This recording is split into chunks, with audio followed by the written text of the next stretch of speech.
We're going back to this story. We're continuing our coverage into the hazardous chemical spill that happened along Highway 52 and Interstate 90 here in Rochester. Rochester Fire Department's hazardous materials team is here to clean up the mess and assess damage. KIMT News 3's Evan Berg was out at RFD's training grounds earlier today to talk with the team on how they stay on top of unique events like this. With yesterday's chemical spill on US 52, some Med-City residents may be worried about what happens when a chemical spill happens on a public roadway. But the Rochester Fire Department says there's nothing to be worried about because of a specialized hazmat team that they have ready to respond when these scenarios occur. When a hazardous materials situation happens, our companies will get there and determine, is this a life safety hazard? Are there people hurt or injured that we need to get to? And then if that's a yes, then that becomes our priority.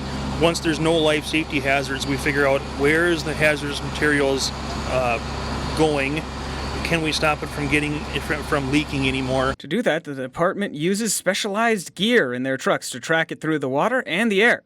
Once they find it, they'll evacuate the area, contain it, and if they have to, wait out the reaction until it's safe. We've got to prevent hazardous materials from getting into waterways or into the ground, wherever it's not supposed to be, because it can drastically affect an entire ecosystem.